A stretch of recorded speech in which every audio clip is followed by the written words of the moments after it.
Oi? Tá bom. Tá já. Bom dia a todos, bem-vindos. Eu sou o professor Joaquim. Nós vamos falar um pouco da aplicação das grandes teses tributárias, porque disso ficaram algumas dúvidas semana passada. Nós não pudemos fazer a transmissão, então vou gravar esse vídeo justamente para a gente alicerçar um pouco a nossa conduta, a nossa, digamos assim, uma normatização de trabalho, para que todos falem a mesma língua. Eu vou passar oportunamente para todos esse vídeo. E então, a primeira coisa é tratar da origem dessas teses.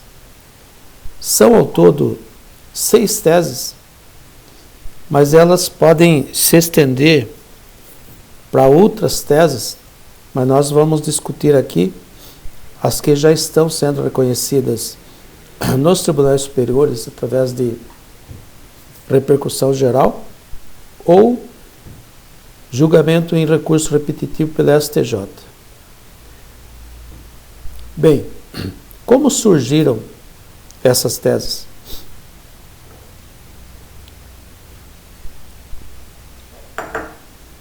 Eu fui advogado procurador contratado do INSS durante 13 anos, de 92 a 2005, e eu diria que existem 2 divisores de água nessa matéria tributária das grandes teses. Uma delas, a primeira delas, foi a promulgação da Constituição Federal de 1988, quando alguns tributos passaram a ser duvidosos sobre o seu cabimento, a partir daquela nova ordem constitucional, e também se era mesmo tudo aquilo. Então, ou estava se cobrando a mais, ou ele passou a ser inexigível porque não foi recepcionado pela Constituição Federal de 88. Esse é o primeiro divisor de águas. Então, eu ainda lecionava no CEUNSP, na ocasião, e mantinha um estreito contato com os demais professores de outras comunidades, como a PUC Campinas. E nessa ocasião, nós escolhemos algumas teses de direito tributário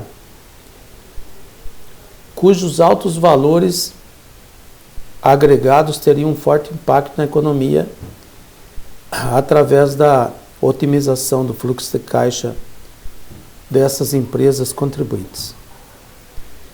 Então, lógico que eu estava no governo na época, não fui um pioneiro disso, mas eu defendi o governo em relação a isso. Mas eu acompanhei, porque foi justamente o ano de 92, quando adentrei o governo, essas teses passaram a ser discutidas justamente naquela ocasião, naquela década de 90. Então eu participei ativa e principalmente para o desenvolvimento da tese do indébito sobre algumas contribuições previdenciárias que não constituem salário. E a comunidade jurídica, num pioneirismo grande, também a comunidade empresarial, levou essa matéria para a juízo, e até que recentemente algumas delas foram julgadas em favor dos contribuintes, e alguns contribuintes já vêm sendo beneficiados com decisões dos tribunais. Isso depois de mais de 20 anos tramitando em todos os tribunais e chegando aos tribunais superiores. Então, aquelas teses que foram julgadas já em caráter definitivo, repercussão geral, ou recurso repetitivo do STJ, Baseado nesses julgamentos é que nós estamos agora levando ao conhecimento das empresas alguma dessas teses. São mais de 200 teses, mas nós escolhemos a dedo aquelas que efetivamente nós temos, assim, digamos, uma grande probabilidade de buscar esse dinheiro perante o governo. O segundo divisor de águas que eu trato aqui é justamente a legislação processual que entrou em vigor em 2016, agora, recente, que substituiu aquela antiga e inadequada legislação de 73, que determina que os juízes de tribunais inferiores estejam agora obrigados a julgarem de acordo com o que foi decidido nos tribunais superiores a respeito de uma matéria. Se isso não for feito, basta uma reclamação aos tribunais de onde proveio a decisão em repetitivo ou repetitivo perante o STJ e repercussão geral perante o Supremo, basta uma reclamação e eles retomam a aplicação, determina a aplicação dessa decisão deles. Portanto, nós estamos levando conhecimento, como disse, dos contribuintes não atendidos eficazmente pelo SEBRAE e também nem pelos grandes escritórios de advocacia, vale dizer, o empresário de médio e pequeno porte, que eles podem se valer também de tais decisões, portanto, a urgência, porque há uma das preocupações dos procuradores na época é se o governo fosse vencido, modulasse-se a matéria a partir daquela data. Isso significa que a empresa perderia o direito de recuperação dos últimos 5 anos retroativos à data do ajuizamento, acertaria tão somente a situação dessa empresa com o fisco a partir daquela data, a partir da data do julgado. Então, nós escolhemos alguns portfólios para nos orientar e orientar também os parceiros que vão chegando, os advogados novos que vão, às vezes, compondo a banca. Então, nós temos aí um estudo completo com artigos, com o conteúdo das aulas, a jurisprudência aplicada àquela tese, a legislação completa que envolve as teses que nós vamos discutir, levar ao conhecimento dos clientes potenciais, as planilhas de Excel para apuração estimada dos créditos aí, passíveis de recuperação e redução da tributação nas diversas teses, uma sequência de slides também para apresentação da proposta ao cliente com os templates personalizáveis para ser colocada a logomarca do nosso escritório, as minutas das propostas de prestação de serviços que são específicas e também dos contratos de prestação do serviço jurídico nessas teses, um rol de documentos necessários para cada tese, o que tem que ter de arquivo do cliente para sustentar a recuperação, a redução, enfim. Artigos completos de grandes juristas da época, né? Explicando, comentando, orientando sobre as grandes teses que nós estudamos e vamos estudar ainda. As petições, os modelos, né, específicos, conforme a disponibilidade para as grandes teses, inclusive com atualizações de julgados de tribunais regionais, que todo mês nós fazemos um apanhado das modificações que muitas vezes, ou seja, a extensão da aplicação da tese a outros temas, baseado nessa grande tese, digamos, a extensão para outras teses que vêm sendo reconhecidos também por juízes de tribunais regionais. Nós temos duas entidades aos quais estamos congregados especificamente para o direito tributário. Estudamos muito essas teses, e não só essas, como também outras para redução do tributo no Brasil. Então, uma das comunidades é a Universidade Tributária. É uma comunidade acadêmica com oferta de cursos de extensão, artigos, estudos, troca de experiências mesmo, voltado para jovens profissionais que estão na busca de informações, e conteúdos relevantes também para aqueles que já estão trabalhando, já estão no mercado de trabalho e querem mudar muitas vezes a área para se aperfeiçoar ainda mais em uma área específica, conquistar novos clientes dessa área e crescer profissionalmente. Enfim, o conhecimento do direito, nós temos aí por essa entidade. Outra que especificamente para mesmo os contribuintes, os advogados e contadores que militam na área, é a Associação Brasileira de Contribuintes. Então, nós sabemos que essa alta complexidade do direito tributário, das normas do direito fiscal, somada aí a incompatibilidade entre o dever ser das normas legais e as atitudes do fisco. Isso em todos os níveis da administração, tanto municipal como estadual, como federal, a gente encontra descompasso entre a legislação e a atitude do fisco. Então, às vezes por portaria, por normas que não infralegais, eles criam distorções, diria irregularidades mesmo no modo e na quantidade de arrecadar. Então isso desmotiva o capital, deixa o contribuinte numa situação confusa, delicada mesmo, excessivamente onerosa e carente de soluções que busquem limitar esse poder do Estado para correta aplicação da lei. Então, nós estamos muito de olho nisso e nas diversas palestras que fazemos, nós reunimos os contribuintes para explicar que há remédio.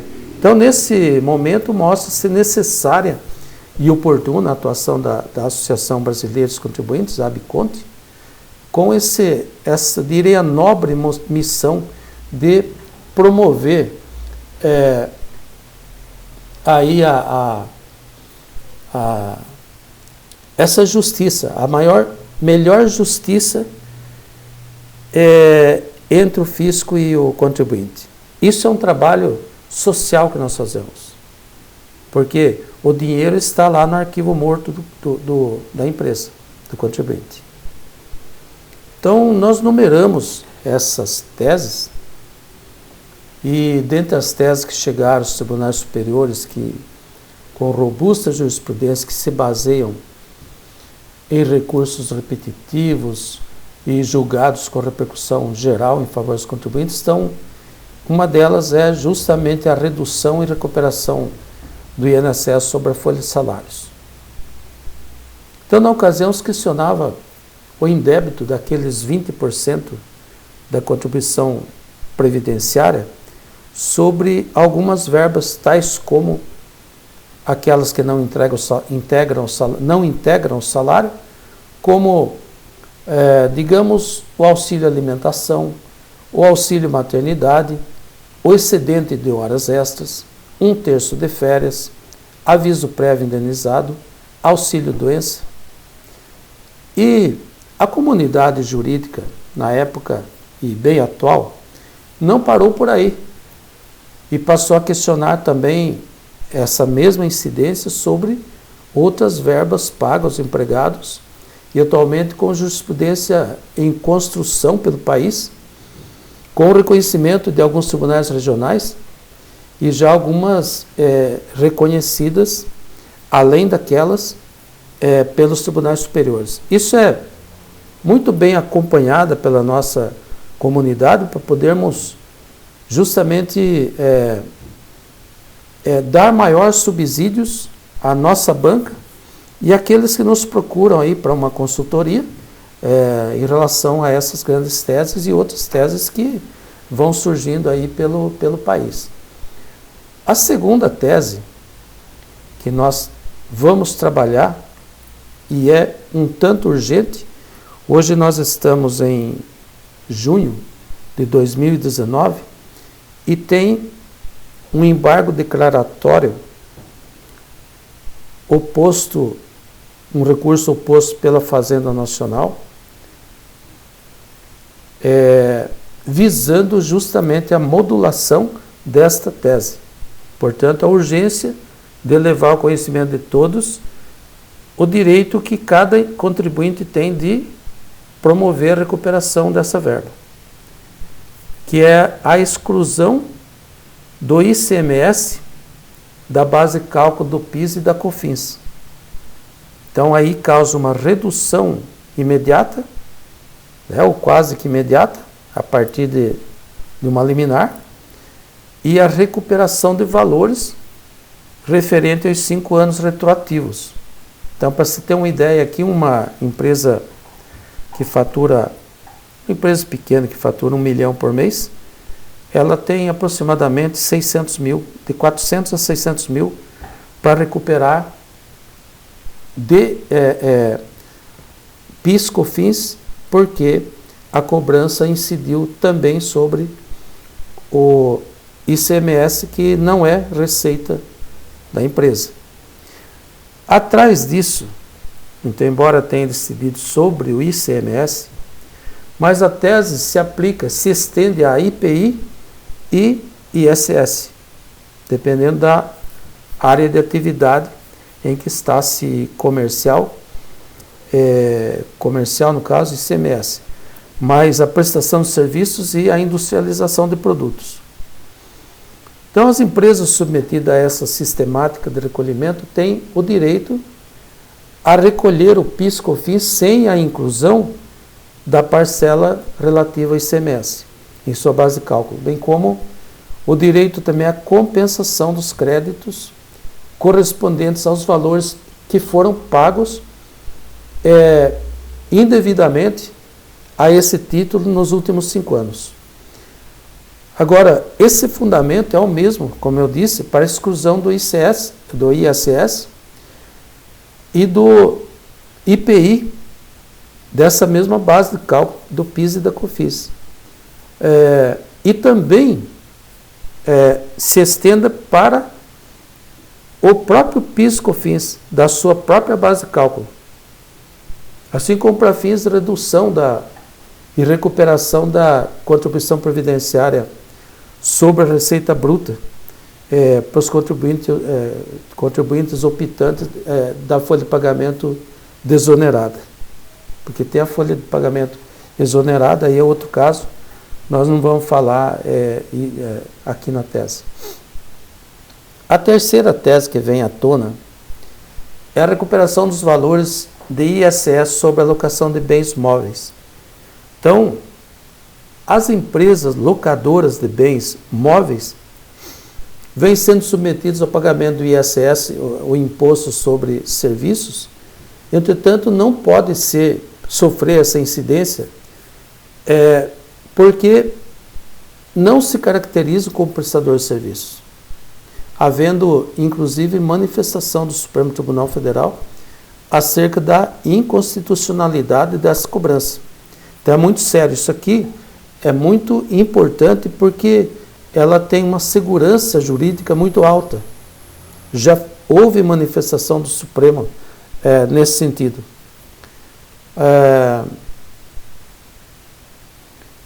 A quarta tese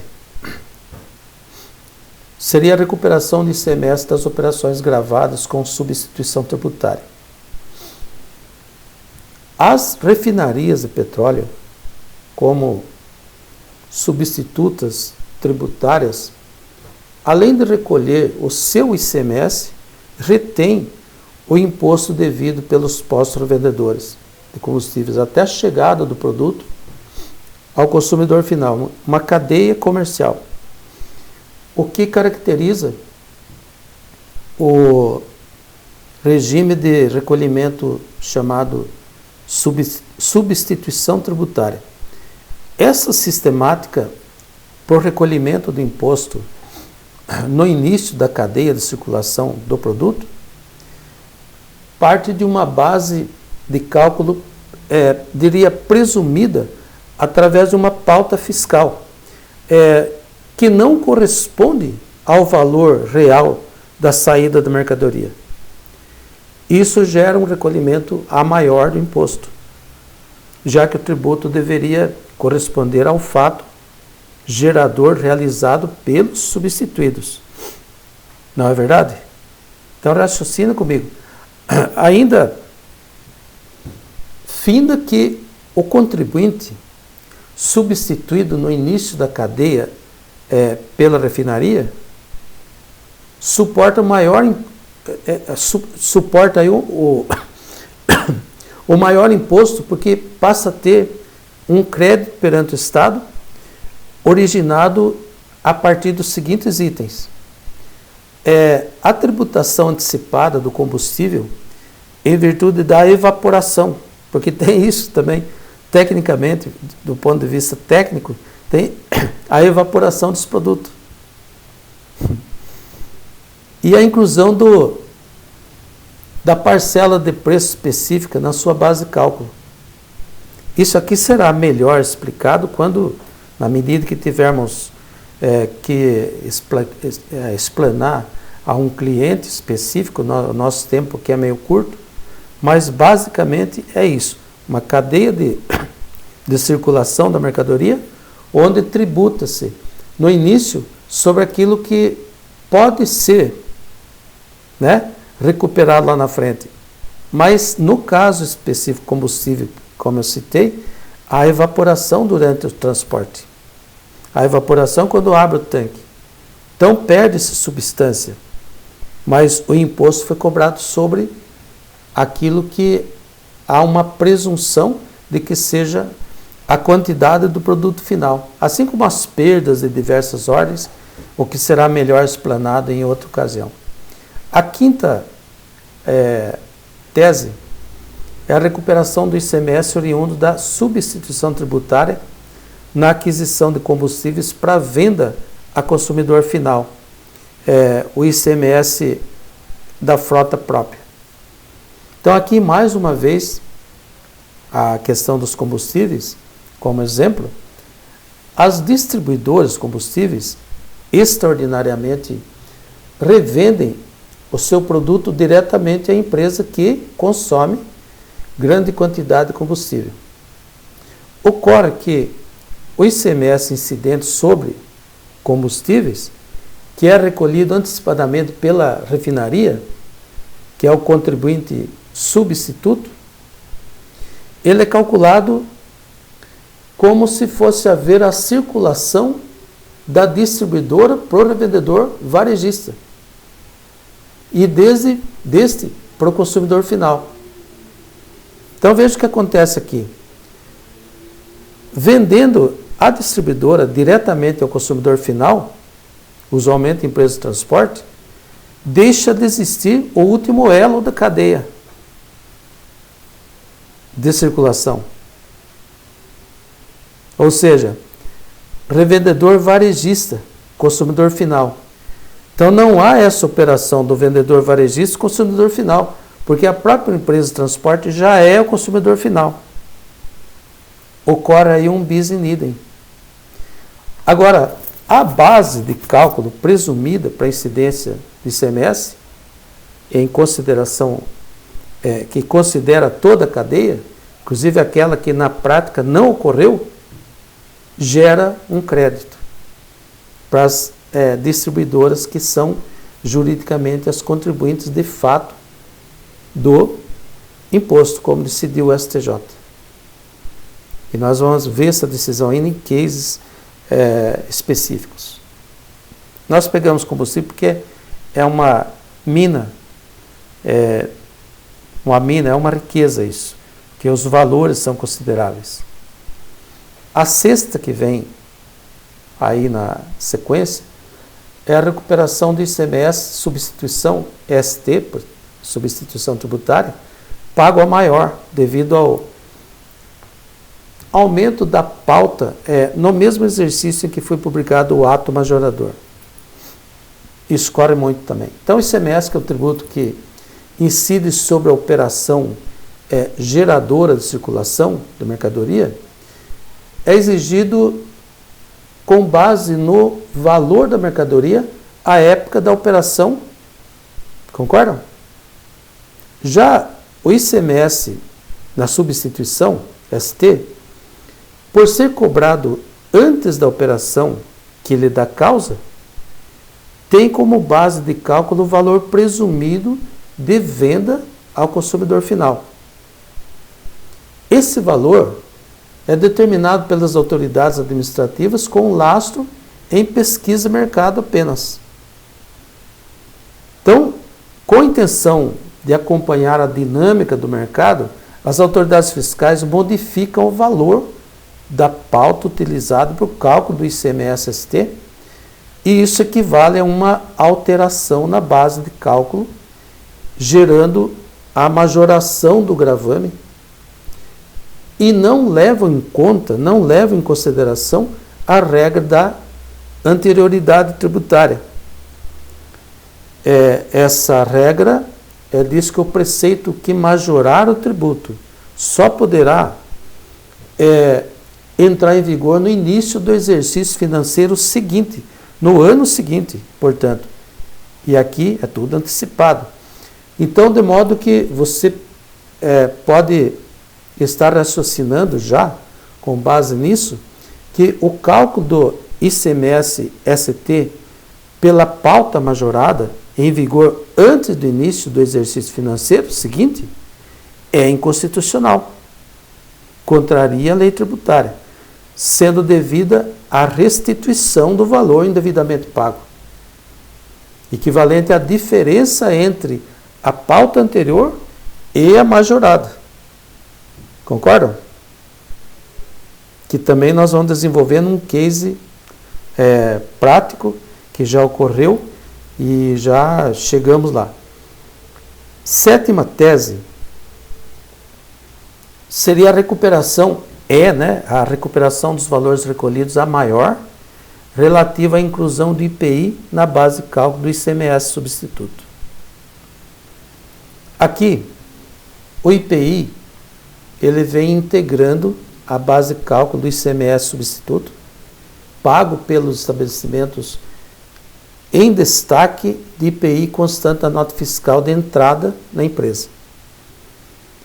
E o texto constitucional, quando estabelece que o ICMS não inclui na sua base de cálculo o montante de imposto sobre produtos industrializados, em operação realizada entre contribuintes e relativa ao produto destinado à industrialização, a comercialização configura fato gerador de dois impostos. E diante dessa norma, observa-se que sempre que uma determinada operação realizada por contribuintes do ICMS for também fato gerador de IPI, este IPI, esse tributo tem que ser excluído da base de cálculo. Ele é imposto, não é receita. Não é faturamento. Também nós vamos voltar a esta tese no instante que alguém manifestar dúvidas sobre a sua aplicação, ou mesmo espontaneamente quando tivermos alguma novidade a respeito, ou quando devamos atender alguma consulta.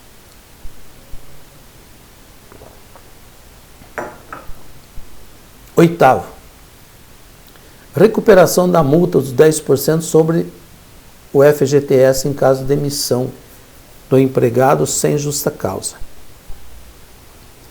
Essa é uma matéria absurda.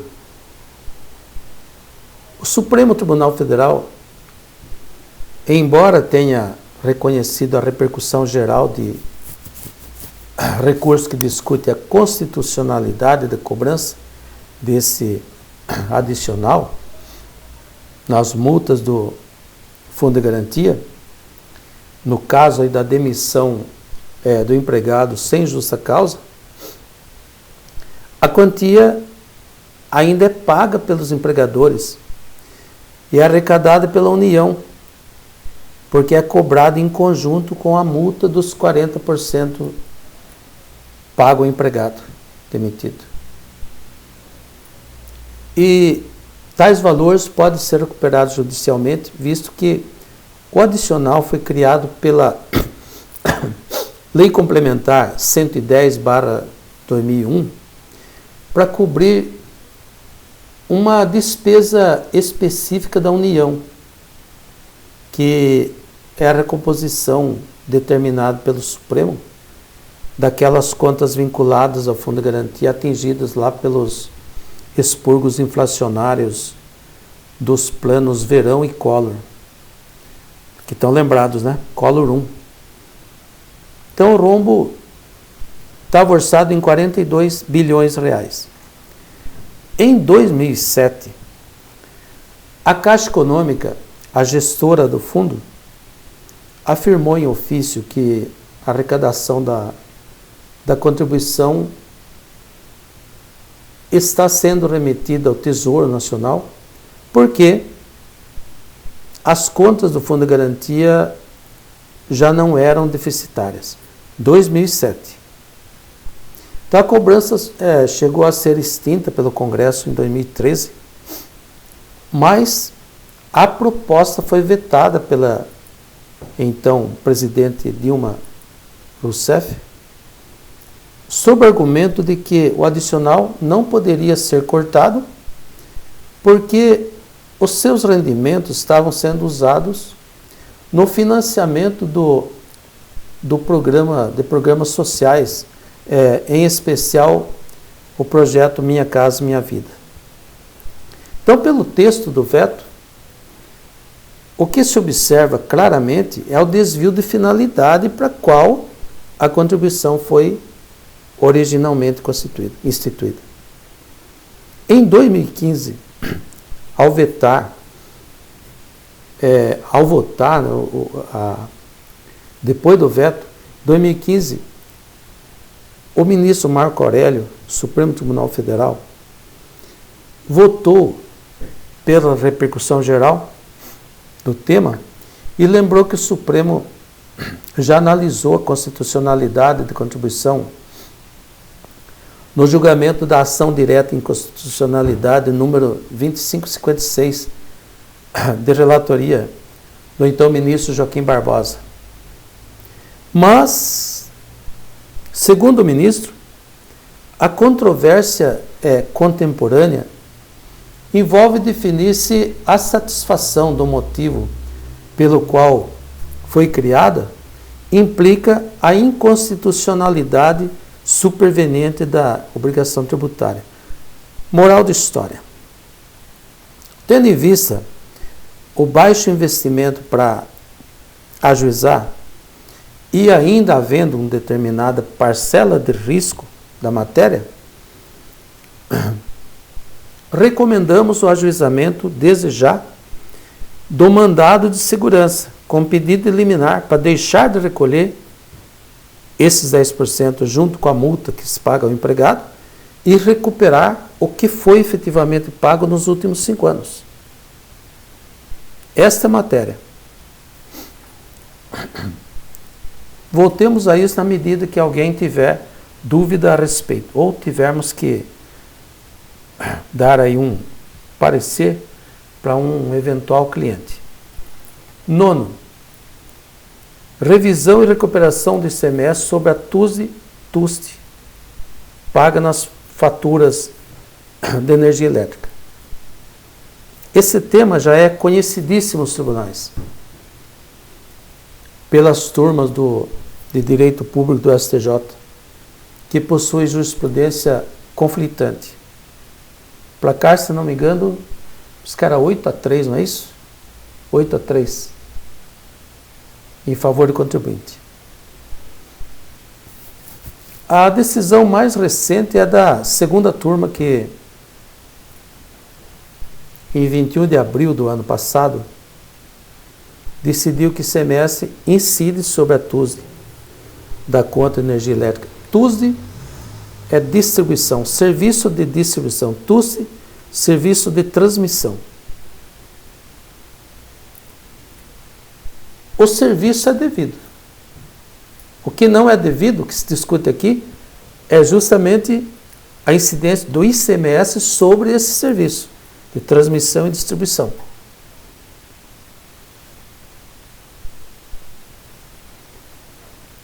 Agora, nessa matéria, resta consolidado o entendimento de que o fato gerador só pode ocorrer pela efetiva entrega da energia ao consumidor.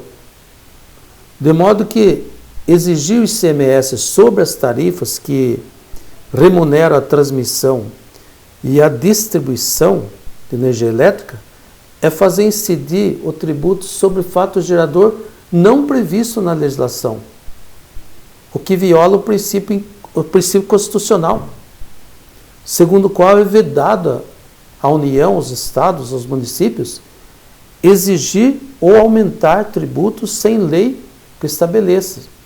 Isso é súmulas 391 e 166 do STJ. Então é certo que cada empresa tem o seu perfil como contribuinte e, portanto, maiores esclarecimentos, como você perguntou, dependem de uma consultoria melhor focada no perfil de cada uma dessas empresas. Agora, nós recomendamos desde já que ouçam o que o seu corpo técnico, contador, por exemplo, advogado,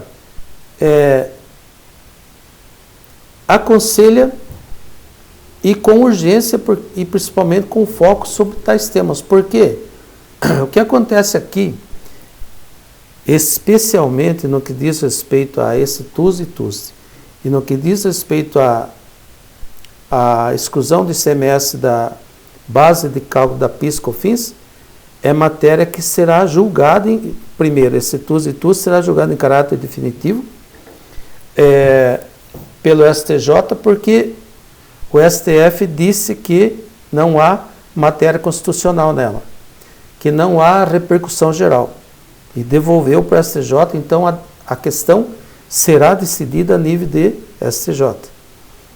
Já em relação ao ICMS, a exclusão do ICMS sobre a base de cálculo do PIS e da COFINS é muito urgente, porque pode ser que, conhecendo os embargos declaratórios opostos pela Fazenda, module a matéria. Significa, os contribuintes perderão o direito de restituir ou compensar os indevidamente pagos nos últimos 5 anos. E aqui, tendo em vista o investimento mínimo necessário para que se ajuize uma ação contra a Fazenda do Estado referente a TUSD e TUSD, o ICMS sobre encampados nesta serviço de distribuição e serviço de transmissão de energia elétrica. Então, diante do investimento, recomenda-se que ajuize a ação, porque também pode ser que, mesmo reconhecido o direito do contribuinte, mesmo reconhecido o direito dos contribuintes, dizendo que não é incidente, o ICMS não incide sobre tais serviços, pode ser que module a matéria. Há um pequeno risco de ser julgado improcedente, o repetitivo reconheça que cabe, incide ICMS sobre todos e todos, perdemos. Mas a recomendação é que, ponderando 2 valores, o que se tem para resgatar nas 60 contas retroativas, a que se junta no processo, e as 59 anteriores, o investimento é mínimo para se ajuizar uma ação e assegura o direito da compensação ou restituição dos valores referentes aos 60 meses, ou seja, equivalente a 5 anos retroativos. A mesma questão se aplica, a mesma recomendação se aplica a questão da multa sobre o fundo de garantia. Ainda é arriscado, tem uma pequena parcela de risco, mas diante do investimento, que também pode ser que reconheça a matéria, não reconheça a matéria, nós perdemos, reconheça a matéria, mas module a matéria, ou seja, nós não podemos recuperar o que foi pago indevidamente nos últimos 5 anos. Acerta a situação da empresa perante o fisco nessa matéria, nessa verba, a partir de agora. Mas corta-se o direito de recuperar onde está a maior parte do bolo. Agora, falemos do custo disso. Falamos aí das teses, falemos dos custos para o cliente que nós vamos visitá-lo. Então, o custo do serviço jurídico por contribuinte é composto de honorários e despesas processuais. O nosso escritório ele está organizado como uma associação de advogados, aí em composição societária e tal. E contamos, portanto, com outros profissionais de suporte, especialmente para a realização dos cálculos dos valores, né, a ser recuperados ou por compensação ou por restituição pura e simples, ou ainda a ser reduzido das contribuições futuras, da tributação futura. Para o ajuizamento da demanda, das demandas, né, nós estipulamos nossos honorários em 1% do valor simulado previamente a ser recuperado. Desde que o valor estimado a recuperar-se numa determinada empresa, contando todas as teses, seja igual ou superior a R$100 mil. Então, se for superior a R$100 mil, a empresa vai nos antecipar 1%, 1 a 2%, depende muito da negociação aí. Se não alcançar R$100 mil, nós cobramos R$1.000. Das diligências, dos cálculos, eu diria da estimativa dos cálculos, porque o cálculo tem que ser calculado, tem que ser pago um honorário adicional ao nosso colaborador aqui. Então, se o valor estimado a recuperar for inferior a R$100 mil, o valor dos honorários será no mínimo R$1.000. O contrato de honorários e a respectiva procuração só serão elaborados se o cliente concordar com as condições financeiras do contrato. Elaborado o contrato de honorários e a procuração, serão esses remetidos ao cliente para assinatura, pagamentos honorários iniciais e despesas iniciais, né? Restituição. E a restituição para que o representante do escritório também assine o contrato de honorários, no caso eu, lance os valores recebidos a título de honorários e despesas e restitua uma via do contrato assinado ao cliente. Então, esse é o procedimento de contato e contrato com o cliente. Lógico que aqui nós vamos aprimorar a nossa apresentação ao cliente, as diversas reuniões, a primeira vez com quem manda na persona, a segunda vez, muitas vezes, com o advogado da empresa, ou muitas vezes com o contador da empresa, precisamos de alguns números para poder simular. E uma terceira reunião, talvez seja a proposta e o contrato. Quanto aos tributos estaduais, as custas judiciais aqui no Estado de São Paulo, para o ajuizamento da ação, ela está composta pela taxa judiciária equivalente a 1% do valor dado à causa, que aí a estratégia também, a taxa da procuração ao advogado, equivalente a 2% do salário mínimo vigente no Estado, e as despesas de citação da Fazenda, estipulado aí entre R$ 15,00 e R$ 90,00. Em se tratando de tributos federais, as custas têm valores semelhantes, com pequena diferença, dependendo aí do tipo de procedimento que for adotado. Durante a tramitação, pode haver outras custas, principalmente as taxas judiciárias, para o ajuizamento ou interposição de recursos e perícia contábil para conferir os valores em recuperação, se assim for determinado pelo juiz do processo. Para acompanhar a ação, nós estipulamos o seguinte aqui. Primeiramente, a verba, se for utilizado o contador da empresa para fazer os cálculos na medida que nós orientarmos, então, logicamente, isso aí é por conta da própria empresa lá com o seu contador. Se for pelo nosso contador, nós orçamos esse valor já no início, quando for fornecidos os documentos para o ajuizamento, já automaticamente forneceremos aí uma proposta de trabalho específico do nosso perito por conta da empresa. Também podemos englobar nos nossos honorários. Então, para o aproveitamento da liminar, no caso, há alguns casos que cabem liminar para já aproveitar essa ilegalidade na cobrança para compensar, digamos, para redução do valor do tributo, né, a ser pago, por exemplo, após a liminar.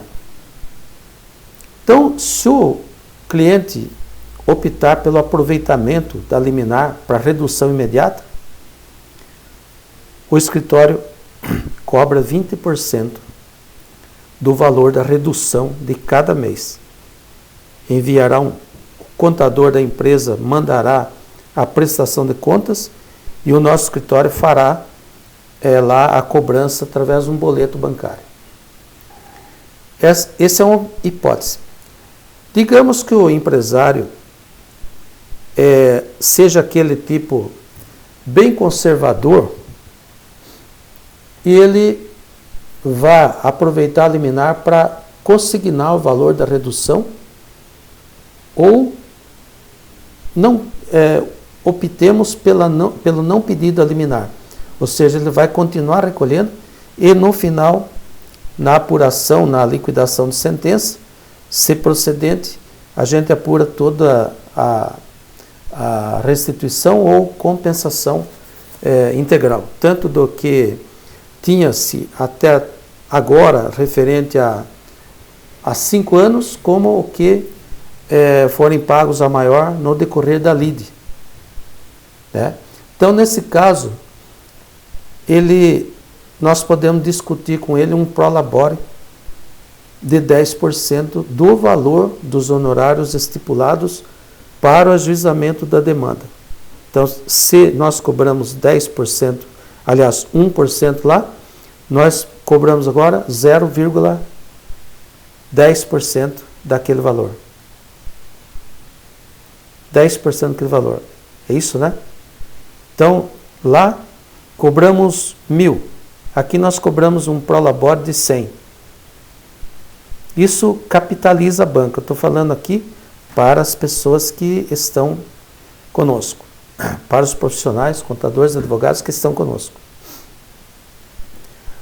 E os honorários finais, que é onde está o nosso plano de negócio, está entabulado assim, lá estão estipulados de 20% a 30% do valor recuperado.